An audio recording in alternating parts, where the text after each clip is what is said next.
시청자 여러분 안녕하십니까? 3월 20일 수요일 굿모닝 YTN 1부 시작합니다. 먼저 주요 뉴스 보고 오겠습니다.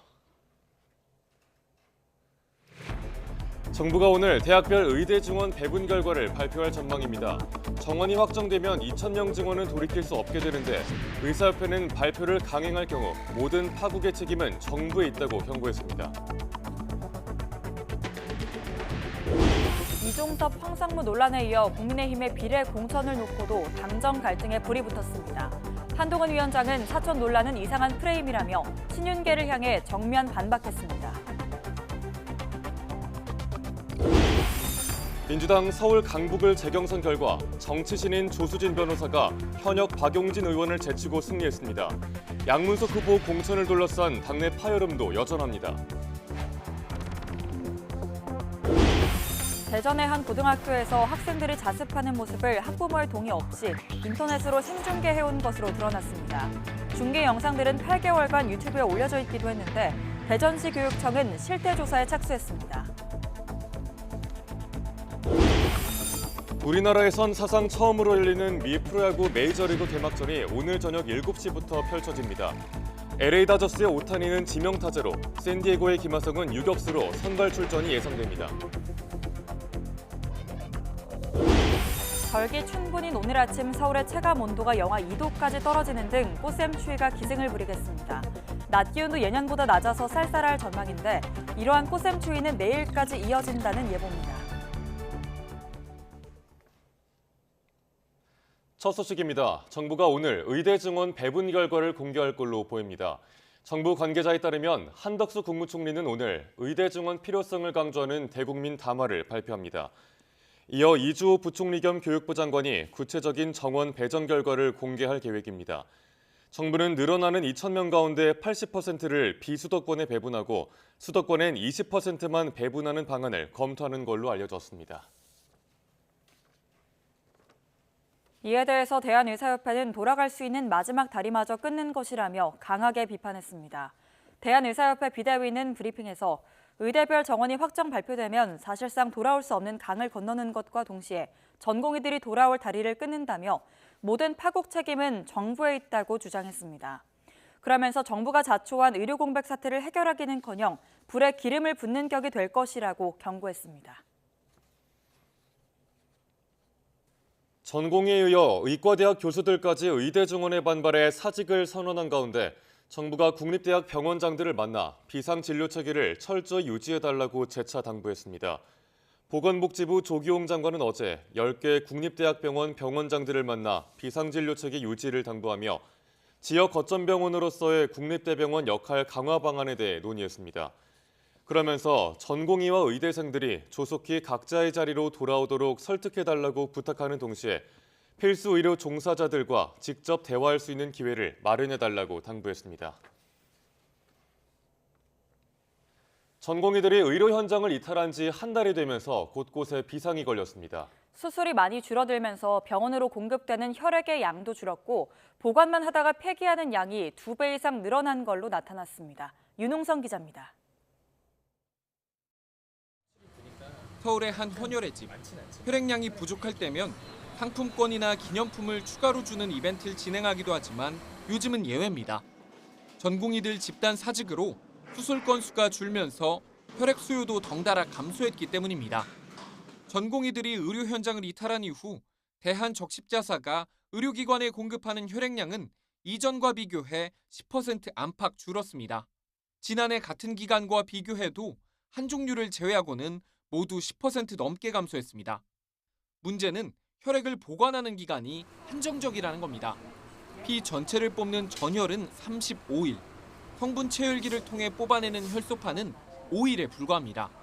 의료 공백 사태 이후 하루 평균 1.8건씩 혈액 폐기가 이뤄졌는데 지난해 2, 3월 하루 평균 0.8건과 비교하면 2배가 넘습니다. 헌혈을 하는 만큼 수술이나 이런 것도 꾸준히 계속 원활하게 잘 돼야 되는데 지금 현재 상황이 그렇지 못한 게 좀 아쉽죠. 폐기된 혈액은 대부분 혈소판이었습니다. 혈소판은 피를 멎게 하는 기능으로 혈액암 환자들에게 필수적이고 수술실에서도 빠질 수 없는 혈액 성분입니다. 대한적십자사는 버려지는 혈액을 조금이라도 줄이기 위해 보관 기간이 짧은 혈소판보다 되도록 전열 헌혈을 권장하고 있습니다. 치료제로 쓰여야 할 이런 자원이 폐기되는 것은 매우 안타까운 상황인 것 같고요. 불필요한 폐기가 일어나지 않도록 그 혈액 관리 그리고 수급에 대한 좀 조절이 필요할 것으로 보입니다. 특히 정부와 의료계가 양보 없는 강대강 대치를 이어가고 있어 혈액 폐기는 더 늘어날 수 있다는 어두운 전망이 커지고 있습니다. YTN 윤홍성입니다. 국민의힘 내부에서 위성정당의 비례대표 공천 문제를 놓고 한동훈 위원장의 사천 논란이 불거지고 있습니다. 친윤계를 중심으로 비판이 터져 나온 건데 한 위원장은 이상한 프레임이라고 일축했습니다. 강민경 기자입니다. 친윤 핵심 이철규 의원은 어제 한동훈 위원장이 주재한 공천장 수여식에 참석하지 않았습니다. 전날 한동훈 비대위 인사들이 비례대표 당선권에 배치됐다고 공개 저격한 데 이어 불편한 심기를 숨기지 않은 겁니다. 여당의 위성정당 국민의 미래가 당직자와 호남 출신 인사들을 홀대했다는 주장도 굽히지 않았습니다. 윤석열 대통령 측근으로 꼽히는 주기환 전 광주시당 위원장 등이 당선권 밖으로 밀린 걸 겨냥했다는 해석이 나왔습니다. 다른 친윤계 의원들은 지원 사격에 나섰습니다. 원조 친윤 권성동 의원은 당원 당규를 언급하며 재검토 필요성에 힘을 보탰습니다. 호남에 도전한 여당 후보들은 자진 사퇴 배수진을 치며 당 지도부를 압박했습니다. 재조정이 되지 않으면 우리가 선거를 계속하기가 좀 어렵다 이런 말씀을 드리고 싶어서. 하지만 한동훈 위원장은 물러서지 않았습니다. 시스템에 따라 공천한 거고 사천을 언급하는 건 이상한 프레임이라며 사실상 이철규 의원의 지적을 반박했습니다. 원하는 사람, 추천하는 사람이 안 됐다고 해서 자기들이 그걸 사천이라고 얘기하는 건 굉장히 이상한 프레임 씌우기에 불과한 것이고요. 한 위원장을 엄호하는 의견 역시 적지 않습니다. 비례에 대해서 이야기하는 거 뭐 말할 수는 있는데 좀 왜 그러실까 하는 좀 의문도 또 드네요. 큰 틀의 비례대표 공천은 한동훈 비대위원장이 매우 잘했다. 수도권 후보를 중심으로는 공천 문제 등을 둘러싼 내부 파열음이 커지는 걸 우려하는 기류가 감지됩니다. 현장에서 뛰는 저희들은 너무 안타까운 거예요. 안 그렇습니까? 아니 당정 일치라고 맨날 얘기해놓고 이런 비례대표 인선에 대해서 깨. 국민의힘 지도부는 다만 특정인 검증이나 호남 홀대로는 살펴보겠다며 여지를 남겼습니다. 과거 골프 접대를 받은 의혹으로 징계 처분된 이력이 있는 이시우 전 국무총리실 서기관의 비례대표 공천이 취소된 것도 확전은 자제하겠다는 의중이 반영된 거란 해석이 나옵니다. YTN 강민경입니다. 서울 강북을 지역 총선 후보를 뽑는 더불어민주당 경선에서 현역 박용진 의원이 조수진 변호사에게 패해 탈락했습니다. 민주당 중앙당 선거관리위원회는 18일부터 이틀 동안 진행된 서울 강북을 경선 결과 노무현 재단 이사인 조수진 변호사가 1등을 차지했다고 밝혔습니다. 박범계 중앙당 선관위원장은 후보별 득표율을 공개할 수는 없지만 상당한 정도의 차이가 있었다고 설명했습니다. 박 의원은 경선 결과 발표 뒤에 낸 입장문에서 패배가 뻔한 경선임을 알고 받아들였기에 새삼 다른 감정은 들지 않는다며 민주당의 총선 승리를 위해 힘을 모으자고 밝혔습니다. 김부겸 더불어민주당 공동선거대책위원장이 노무현 전 대통령 비하 논란에 휩싸인 양문석 후보에 대한 재검증을 당 지도부에 거듭 요구했습니다. 이재명 대표는 공천 유지 입장을 고수하고 있는데 이 내홍의 불씨가 잦아들지 않는 모습입니다. 보도에 손효정 기자입니다. 공천 갈등 이후 통합형 선대위에 합류한 김부겸 공동선대위원장이 양문석 후보와 관련해 연일 압박 수위를 높이고 있습니다. 양 후보에게 직접 거취 결단을 촉구한 데 이어 당 지도부에는 재검증을 재차 요구했습니다. 전체 선거에 미칠 영향이 분명히 있다. 그래서 이 후보에 대해서 재검증을 해달라 그렇게 지금 요청을 해놓은 상태. 시간이 가면 저절로 묻힐 수 있는 문제일까? 거기에 대해서 저는 조금 아니라고 보는 거죠. 노무현 전 대통령을 불량품이라고 지칭한 것 외에 추가로 불거진 논란을 문제 삼은 것으로 보입니다. 노 전 대통령을 매국노, 가면 쓴 미국인이라고 표현한 사실이 알려지며 친노계는 물론 비명계의 비판이 거세지고 있기 때문입니다. 열쇠를 쥔 이재명 대표는 공천 철회는 없다는 입장을 분명히 하고 있습니다. 막말 파문으로 공천이 취소된 정봉주 전 의원과 달리 양문석 후보는 정치인에 대한 평가를 한 거라며 당 일각의 요구를 일축했습니다. 네, 이상으로 마치겠습니다. 고맙습니다. 지도부 역시 이런 이 대표의 생각에 힘을 싣고 있습니다. 국민이나 사회적 약자에 대한 혐오 발언이 아닌 정부 정책에 대한 비판적 견해까지 공천 번복 사유로 삼을 수는 없다는 겁니다. 정치인에 대한 어떤 평가라든가 정책적 견해를 말한 부분을 가지고 한 기준을 가지고 양문석 후보를 재단하는 게 맞냐라고 하는 부분은 이 부분에 대해서는 상당히 좀 엇갈리는 것 같습니다. 오는 21일 후보 등록 시작일을 앞두고 공천 번복은 사실상 어려울 거란 전망이 우세합니다. 이를 모를 리 없는 민주당 내 비명계가 양문석 후보 논란을 계속 들고 나오는 건 공천 과정에서 틀어진 감정, 나아가 당내 역학구도를 둘러싼 기싸움 성격도 있다는 분석입니다. YTN 손유정입니다. 여론조사에서 지지율 돌풍을 일으키고 있는 조국혁신당. 조국 대표는 어제 기자회견에서 1차적으로는 윤석열 정권의 레임덕을, 두 번째는 대드덕으로 만드는 게 당의 목표라고 말했습니다. 발언 직접 들어보겠습니다.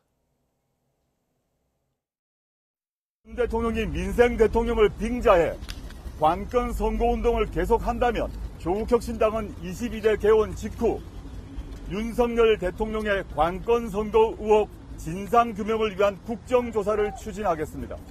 탄핵이라는 단어로 한정되지 않고 윤석열 정권의 지금 권력 오남용을 하지 못하도록 그 힘을 빼놓을 것이다. 2차적으로 레임덕을 만들어야 되고 두 번째는 대드덕으로 만들겠다라는 것이 조국혁신당의 목표입니다.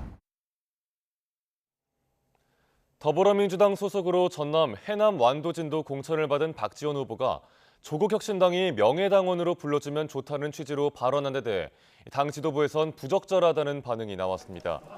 박 후보는 지난 18일 유튜브 방송에 출연해 함께 출연한 조국 대표가 저희와 정세인식이 똑같아서 나중에 명예당원으로 모셔야겠다고 하자 이중당적은 안 되니까 명예당원 좋다고 답했습니다. 이와 관련해 이재명 대표는 어제 춘천을 방문한 자리에서 관련 입장을 묻는 기자들 질문에 민주당 후보라면 더불어민주연합 명예당원을 해야지 설마 조국혁신당 명예당원 이야기했겠느냐고 반문했습니다. 정청래 최고위원도 어제 SNS에서 민주당 공천을 받은 후보가 저런 식으로 발언하는 건 매우 부적절해 보인다고 비판했습니다. 과일을 비롯한 식품 물가에 이어서 유가까지 들썩이고 있습니다. 국제유가가 5개월 만에 최고치로 올랐는데 당분간은 유가 상승세가 이어질 전망이라 물가 우려가 커지고 있습니다. 홍상희 기자가 보도합니다. 국제유가 오름세가 심상치 않습니다.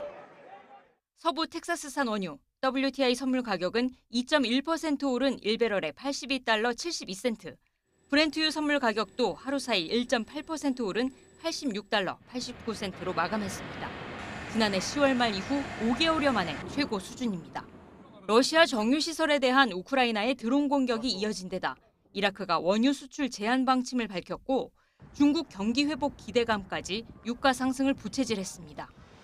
국제유가는 평균 2주 뒤에 국내 주유소에 반영되는데 국내 휘발유 값은 7주 연속 상승세를 보여 기름값 인상이 불가피해 보입니다. 치솟는 장바구니 물가에 이젠 기름값까지. 시민들은 앞으로가 더 걱정입니다. 사과를 2개 먹던 것도 하나 갖다가 반에 반 뭐 이렇게 먹는 경우가 물가가 너무 비싸서 기름값까지 더 오른다 그러면 서민 생활하는데 너무 많이 힘든 것 같아요. 물가를 잡기 위한 정부의 실질적인 대책도 촉구합니다. 들어오는 수입은 일정한데 소비되는 양은 많기 때문에 유가 정책이 됐건 물가 정책이 됐건 좀 짜임새 있는 경제 구조를 갖춰야 우리 서민들이 좀 편한데 체감이 되지를 않아요. 최상목 부총리는 유류세 인하 연장 카드를 꺼냈습니다. 국제 유가 불안이 지속된다면 유류세 인하를 24년 4월 이후에도 추가 연장하는 방안을 검토하겠습니다. 국제에너지기구 IEA가 기존 전망을 뒤집고 석유 공급 부족을 경고하면서 국제유가 상승세는 당분간 이어질 전망입니다. 지난달 농산물 물가가 20% 넘게 오른 가운데 국제유가 상승으로 외부 충격까지 더해지면서 정부의 고민이 깊어지고 있습니다. YTN 홍상입니다.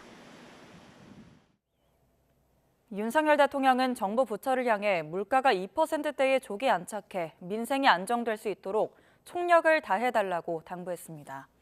윤 대통령은 어제 국무회의를 열고 물가 안정을 위해서 직거래 활성화와 유통단계 담합행위 차단, 취약계층에 대한 식료품 지원 등 모든 정책적 수단을 동원해달라고 말했습니다. 이어 가격 할인과 정부 직수입 등을 통해 대체 과일을 신속하게 늘려서 장바구니 부담을 줄이겠다고도 밝혔습니다.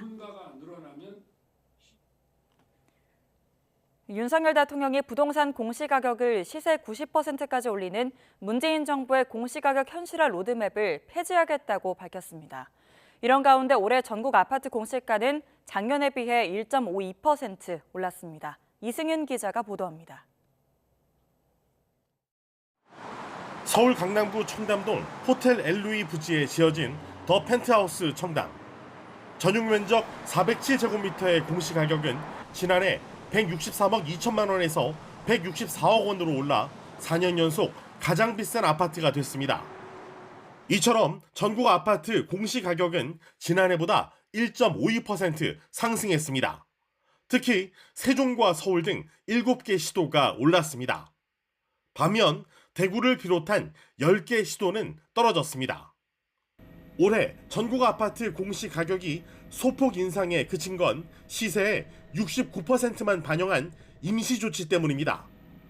문재인 정부는 부동산 시세와 공시가격 사이의 괴리가 크다며 공시가격의 시세 반영률을 2035년 90%까지 높이는 로드맵을 세웠습니다. 그런데 부동산값 급등에 현실화 로드맵까지 겹쳐 공시가격과 보유세 부담은 급증했습니다. 이에 정부는 공시가격 현실화율을 로드맵 이전인 2020년 수준으로 낮춰놓고 수정 혹은 폐기 여부를 논의한 끝에 로드맵 폐기를 발표했습니다. 우리 정부는 더 이상 국민들께서 마음 졸이는 일이 없도록 무모한 공시가격 현실화 계획을 전면 폐지할 것입니다. 공시가격은 보유세와 건강보험료 등 67개 행정제도의 기준인 만큼 로드맵 폐기로 국민 부담이 줄어든다는 논리입니다.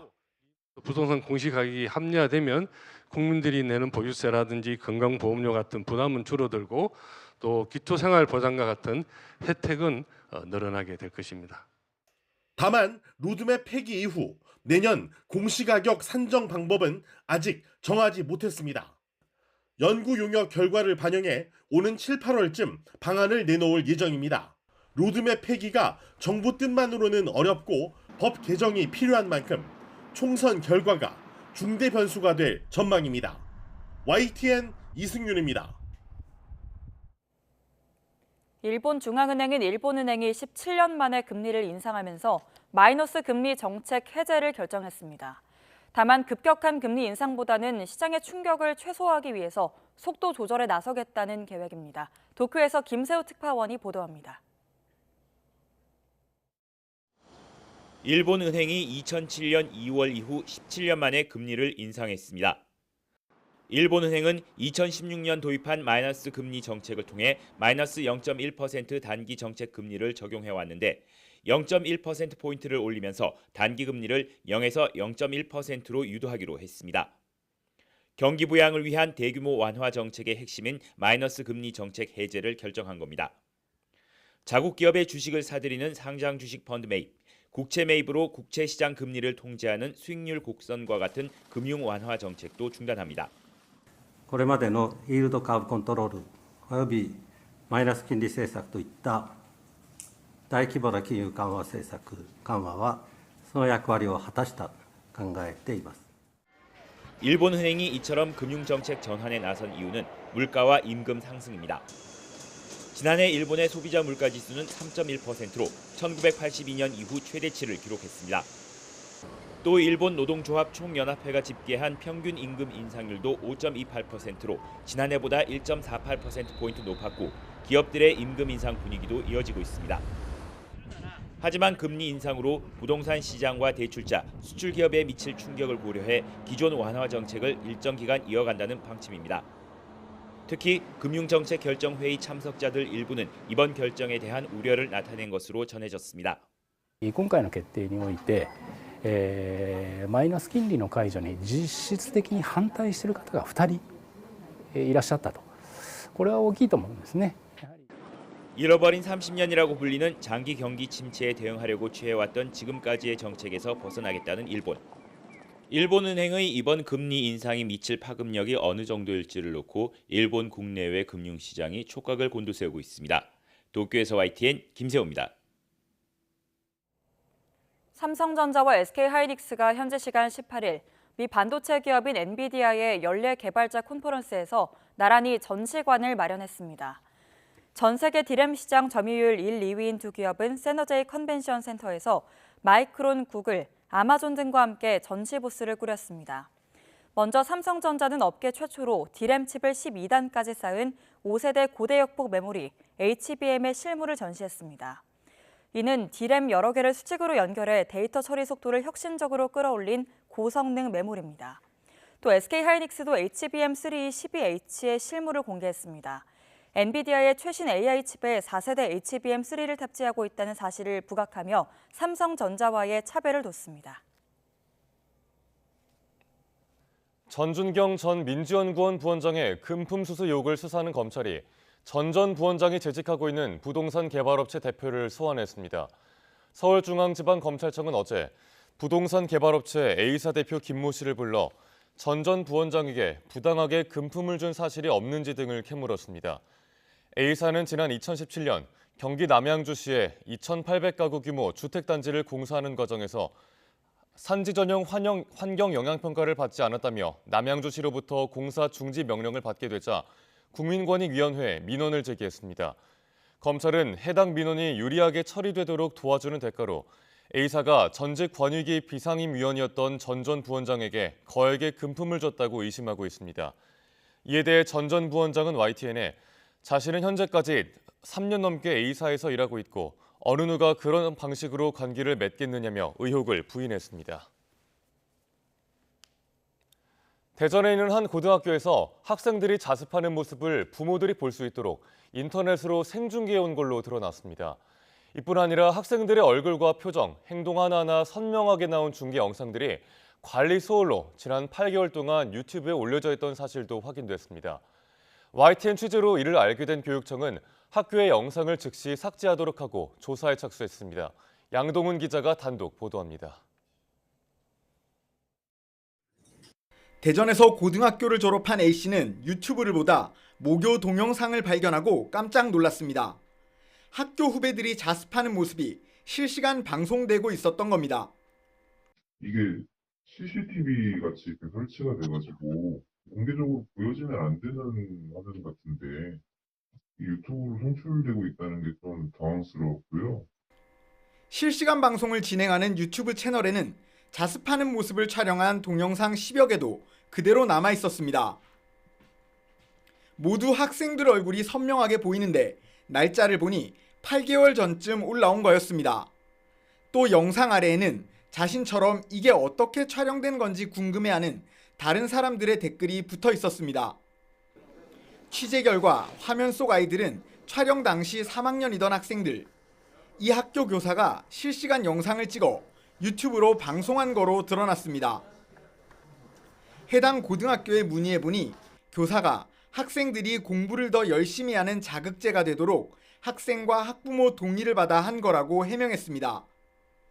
학교는 생중계 영상이 그대로 남아있다는 사실을 취재가 시작되기 전까지 전혀 몰랐다고 밝혔습니다. 원래 실시간 중계만 하기로 한 건데 방학 기간 방송 관리를 담당한 학생이 유튜브 설정을 잘못해 영상이 업로드됐다는 겁니다. 대전시 교육청은 자습 생중계 사실을 확인한 뒤 학교에 영상 삭제 지시를 내리고 실태 조사에 착수했습니다. 영상 유출은 명백한 문제. 이에 반해 학생과 학부모 동의를 구했다면 생중계 자체는 문제가 되지 않을 수 있다는 의견을 내비쳤습니다.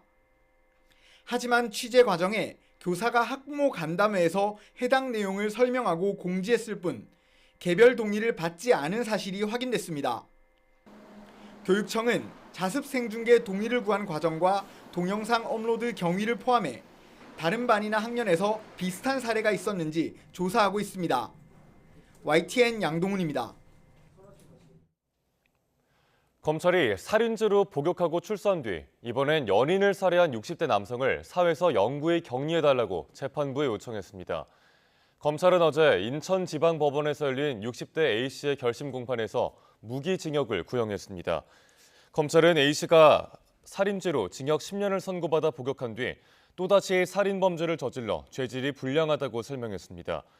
A씨는 지난해 10월 인천 남동구에 있는 모텔에서 교제하던 50대 여성을 목 졸라 숨지게 한 혐의로 재판에 넘겨졌습니다. A씨는 경찰 조사에서 이성 문제로 말다툼을 하다가 우발적으로 목을 졸랐다고 주장했습니다. 이스라엘과 하마스 간 휴전과 인질 석방을 위한 협상이 카타르에서 진행됐지만 타결에는 근접하지 못했습니다. 이스라엘은 피난민들이 몰려있는 가자 남부 라파 주택가를 공격해 10명 넘는 민간인이 희생됐습니다. 황보현 기자입니다. 민간인들이 거주하던 주택 벽면이 통째로 사라져버렸습니다. 먹을거리도 가재도구도 남아난 게 없습니다.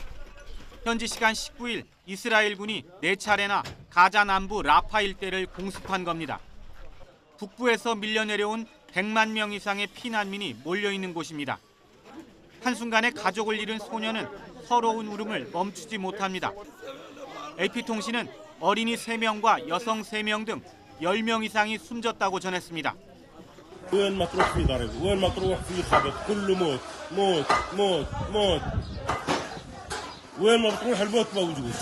하루 전날에는 이스라엘군이 가자 최대 의료시설인 알시파 병원을 급습했습니다. 하마스 고위 간부들이 이 병원을 테러 활동의 은신처로 이용한다는 첩보가 있었다는 겁니다. 이틀간 벌인 작전에서 하마스 대원 50여 명을 사살하고 180명의 용의자를 체포했다고 밝혔습니다. We know that senior Hamas terrorists have regrouped inside the Shifa hospital and are using it to command attacks against Israel. 이스라엘군이 라파에 폭격을 가하고 알시파 병원을 급습하는 동안 카타르 도하에선 휴전과 인질 석방을 위한 협상이 진행됐습니다. 중재 역을 맡은 카타르 측은 타결에 근접하진 못했지만 절망적이진 않다는 입장을 나타냈습니다. We are, as I said, we are cautiously optimistic because the talks have resumed, and that is a good thing, and we hope that that continues, and we hope to build upon that in the coming. 카타르 측은 또 이스라엘 협상단을 이끈 다비드 바르니아 모사드 국장이 도하를 떠났지만 기술적인 협상은 계속되고 있다고 설명했습니다. 이와 관련해 이스라엘 언론은 한 정부 관리의 말을 인용해 이스라엘은 휴전 협상에 전혀 낙관적이지 않다고 전했습니다. YTN 황보현입니다. 푸틴 러시아 대통령은 러시아인으로 구성된 친우크라이나 반정부 무장 세력을 쓰레기라고 부르며 공소시효 없이 처벌하겠다고 경고했습니다. 푸틴 대통령은 러시아 연방보안국 이사회 회의에서 우리는 이 반역자들이 누구인지 잊지 말아야 하고 그들이 어디에 있든 공소시효 없이 처벌할 것이라고 말했습니다. 그러면서 러시아 영토에 침입하려는 파괴 공작과 테러 등 모든 쓰레기의 시도가 실패했다면서 국경 지역에 병력과 무기를 보강했다고 덧붙였습니다. 토니 블링컨 미 국무장관은 푸틴 러시아 대통령이 최근 5선에 성공한 데 대해서 비민주적인 선거라고 묘사할 수밖에 없다고 비판했습니다. 블링컨 장관은 성명을 내고 러시아의 최근 대선은 독립적인 목소리를 강력히 억압하고 사실상 모든 야당 인사가 감금되거나 사망한 환경에서 치러졌다며 이같이 밝혔습니다. 또 러시아 정부는 선거 감시를 비롯한 민주주의 절차와 법치주의를 요구하는 단체들을 체계적으로 소외시켰다고도 지적했습니다. 미국 프로야구 LA 다저스와 샌디에이고의 서울 개막전이 오늘 저녁에 펼쳐집니다. 샌디에이고 김하성과 LA 다저스의 오타니까지 이름만 들어도 설레는 스타들이 총출동해 서울의 밤하늘을 수놓을 전망입니다. 양시창 기자입니다. 메이저리그 개막전을 하루 앞두고 샌디에이고 선수들이 마지막 훈련에 임합니다. 선발로 나서는 다루비슈는 일찌감치 그라운드에 나와 힘껏 공을 뿌리며 구위를 확인하고 고속도 다른 투수들과 함께 점점 거리를 넓히며 공을 던지는 캐치볼 훈련을 소화합니다. 한국 대표팀과의 경기에서 홈런포를 가동한 김하성은 타티스 주니어, 마차도 등 야수들과 함께 즐거운 분위기 속에 몸을 풉니다. 하지만 수비 훈련에 임하는 자세는 어느 때보다 진지합니다. 다저스랑 하는 정규 시즌이 이제 정말 시작이기 때문에 오늘 좀 괜찮았던 감이 올해 시즌 때도 계속 이어졌으면 좋겠다는 생각을 하고 최선을 다해야 될 것 같습니다. LA 다저스 선수들은 이보다 앞서 몸을 풀었습니다. 가장 열심인 선수는 올 시즌 유격수로 자리를 옮긴 다저스 강타자 무키 베츠. 짧은 바운드 훈련부터 1루 송구 연습까지 쉴 틈 없는 훈련에 유니폼을 땀에 흠뻑 적셨습니다. 개막전 선발 글래스노우도 그라운드에서 몸 상태를 점검했습니다. 오타니는 그라운드의 모습을 드러내지 않고 실내 훈련만 소화하며 개막전에 데뷔했습니다. いるので、本当に個人的にすごく楽しみですし、ここまで対戦がもちろんなかったので、そこも含めてすごく思い入れがあるんじゃないかなと思うので楽しみにしてます。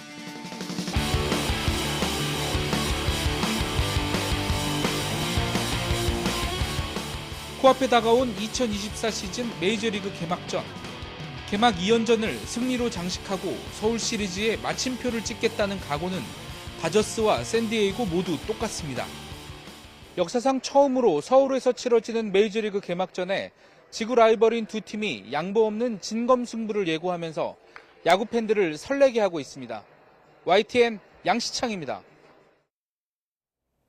아시안컵에서 하극상 논란을 빚었던 이강인 선수가 어제 입국해 대표팀에 합류했습니다. 이강인은 오늘 기자회견에 앞서 사과문을 발표할 계획입니다. 이경재 기자입니다. 아시안컵에서 주장 손흥민과 충돌로 한 달 넘게 논란의 중심에 있었던 이강인이 입국장을 빠져나옵니다. 무거운 마음이지만 밝은 표정으로 여느 때와 같이 팬들에게 손을 흔들며 팬들이 건네준 선물도 받았습니다.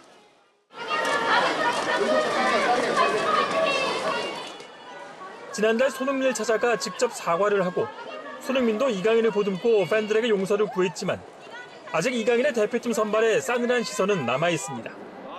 이강인은 팀이 합류해 황선홍 감독과 얘기를 나눈 뒤에 오늘 대표팀의 공식 기자회견에 앞서 직접 사과문을 발표할 계획입니다. 대표팀은 태국전을 위한 이틀째 훈련을 소화했습니다. 주로 국내파 선수들은 패스와 전술 훈련을, 첫날 빠졌던 손흥민과 조규성, 황인범 등은 회복 훈련에 주력했습니다. 팀 분위기를 다잡는 것이 급선무라는 판단에 따라 훈련은 전면 비공개로 진행했습니다.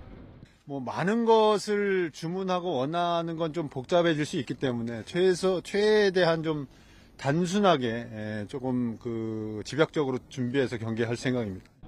황선홍 감독은 이강인의 선발과 비공개 훈련, 사과문 발표까지 철저한 계산에 따라 팀을 운영하고 있습니다. 짧은 시간이지만 화학적인 결합까지 이뤄낼 수 있을지 선수들이 경기장에서 보여줘야 할 차례입니다. YTN 이경재입니다.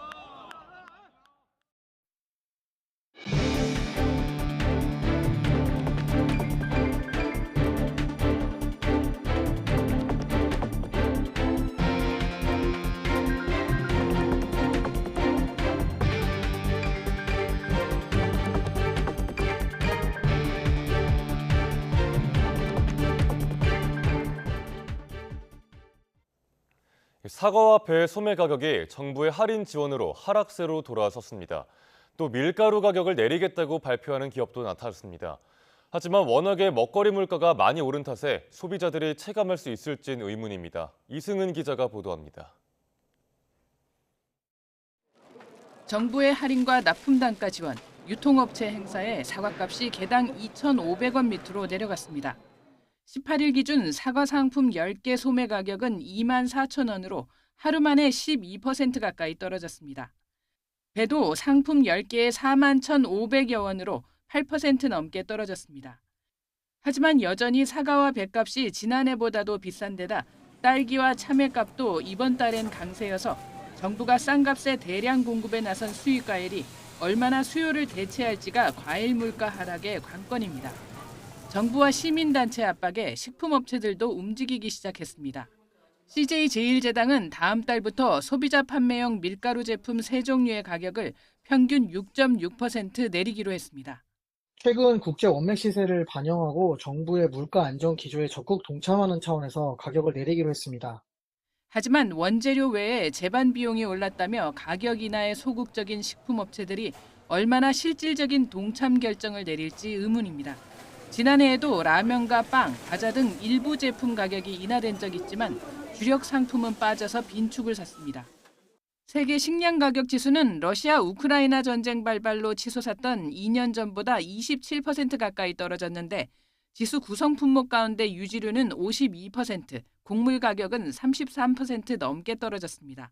하지만 같은 기간 식용유는 21%, 밀가루는 17.8% 올랐습니다. 코스피 상장 식품기업 37개사 중 23개사의 23년 연결 기준 영업이익률이 전년보다 개선된 상황을 감안할 때 소비자 관점에서는 그간 원재료 가격 상승을 이유로 식품 가격을 인상했다면 원재료 가격 하락 시기에는 합리적인 수준에서 식품 가격을 조정하는 것이 필요하다고 생각할 것입니다. 공정거래위원회도 설탕 제조업체들을 대상으로 담합 의혹 조사에 나서는 등 물가 잡기를 위한 전방위적 행보는 이어지고 있습니다. YTN 이승은입니다. 최상목 부총리 겸 기획재정부 장관은 보다 많은 기업이 배당과 자사주 소각 등 주주 환원 확대에 참여하도록 유도하기 위해 일정 부분에 대해 법인세 부담을 완화하겠다고 밝혔습니다. 최상목 경제부총리는 어제 자본시장 선진화 관련 전문가 간담회를 열고 주주 환원 확대 시 법인세와 배당소득세를 경감하는 방안을 마련하겠다며 이같이 말했습니다. 최 부총리는 배당 확대에 따라 주주에게 실질적인 혜택이 더 돌아갈 수 있도록 배당 확대 기업 주주에 대해 높은 배당소득세 부담을 낮추겠다고 덧붙였습니다. 여의도 1호 재건축 대상인 한양아파트가 이번 달 시공사 선정을 앞두고 있습니다. 건설사들은 시공권을 따내기 위해 앞다퉈 파격적인 혜택을 내세우며 치열한 수주전을 벌이고 있습니다. 윤혜리 기자입니다. 1975년에 준공된 서울 여의도 아파트 단지입니다. 사업성과 입지 조건이 우수한 여의도 재건축 1호 사업지로 꼽힙니다. 단지 곳곳에는 시공사들이 내건 현수막이 붙어 있습니다. 지난해 1월 서울시 신통기획 대상지로 선정돼 용적률 600%, 최고 56층 이하 아파트 단지에 990여 가구가 들어설 예정입니다. 포스코 ENC와 현대건설은 각 회사의 고급 브랜드를 내세워 치열한 수주전을 펼치고 있습니다. 포스코 ENC는 현대건설보다 저렴한 3.3제곱미터당 공사비 798만 원을 제시했습니다. 또 일반 분양 수입이 발생하면 소유주들에게 환급금을 지급하고 사업비 대출을 은행에 먼저 상환한 이후에 공사비를 받는 조건을 제안했습니다. 합리적인 공사비, 파격적인 금융 조건, 그리고 빠른 사업 추진을 목표로 소유주 환급금을 최대한 지켜드릴 예정입니다. 현대건설은 같은 평형에 입주할 경우 분담금 전액을 돌려주는 등 소유주의 개발이익 극대화 전략을 내세웠습니다. 이례적으로 대표이사가 현장을 방문해 원가를 초월하더라도 최고의 품질을 보장하겠다며 강한 수주 의지를 보이기도 했습니다. DH 브랜드와 개발이익을 극대화한 사업 조건으로 한양아파트가 여의도 최고의 프리미엄 단지가 될 수 있도록 최선을 다하겠습니다. 이처럼 건설사들이 앞다퉈 파격적인 혜택을 내놓고 있는 건 여의도 재건축 1호라는 상징성. 수주에 성공할 경우 이어지는 다른 단지의 재건축 시공권 확보가 유리해지기 때문입니다. 최근 강남의 알짜배기 재건축 단지도 시공사를 선정하는 데 난항을 겪고 곳곳에서 공사비 갈등이 벌어지고 있는 것과는 대조적입니다. 여의도는 입지적으로 업무 중심 지역인 만큼 직주 건조병 수요가 많기 때문에 건설업자 입장에서는 외곽보다는 비교적 위험이 적다고 판단하고 적극적으로 수주전에 뛰어들고 있는 것으로 분석이 됩니다. 각 건설사가 사활을 걸고 있는 최종 시공사 선정 결과는 오는 23일 발표됩니다. YTN 윤혜리입니다. 3월 20일 수요일 미리 보는 오늘입니다. 정부가 오늘 의대 증원 배분 결과를 공개할 것으로 보입니다. 정부 관계자에 따르면 한덕수 국무총리는 오늘 의대 증원 필요성을 강조하는 대국민 담화를 발표합니다. 이어 이주호 부총리 겸 교육부 장관이 구체적인 정원 배정 결과를 공개할 계획입니다. 전공의 사직 사퇴 관여한 혐의를 받는 대한의사협회 비대위 집행부 2명이 오늘 경찰에 나와서 추가 조사를 받습니다. 서울경찰청 공공범죄수사대는 오늘 의료법 위반 등의 혐의로 주수호 의협 비대위 언론홍보위원장과 박명하 조직강화위원장을 불러서 조사할 계획입니다. 지난 6일에 의협 집행부 가운데 처음으로 경찰 조사를 받은 주 위원장은 포렌식 참관을 위해 출석한 이후로 오늘 두 번째 소환 조사를 받게 되는 건데요. 또 지난 18일에 3차 조사를 받다가 수사관 기피 신청을 했던 박 위원장도 다시 오늘 경찰에 출석합니다. 대한의사협회가 오늘부터 사흘 동안 새로운 회장을 뽑기 위한 선거에 돌입합니다. 과반의 표를 얻은 후보가 나오면 당선되고 그렇지 않으면 다 득표자 2명이 이틀간 결선 투표를 거쳐 26일에 당선자를 확정합니다. 이번 회장 선거에 나온 후보는 모두 5명인데 강경파 후보가 당선되면 개원 의사들의 단체 행동을 이끌 가능성도 점쳐지고 있습니다.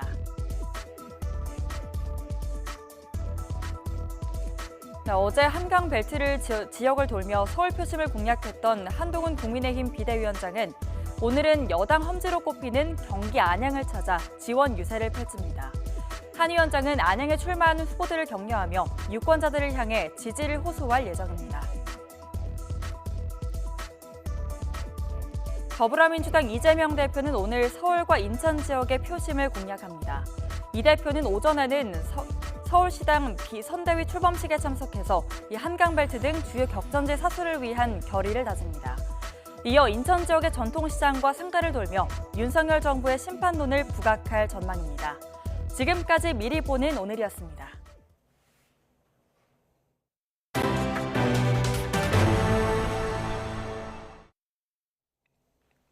전국 모텔을 돌면서 객실에 있는 고가의 그래픽카드를 골라 훔친 20대 남성이 구속 상태로 검찰에 넘겨졌습니다. 이 남성은 훔친 부품을 판 돈으로 마약을 구입해 투약한 걸로 드러났습니다. 임혜진 기자가 보도합니다.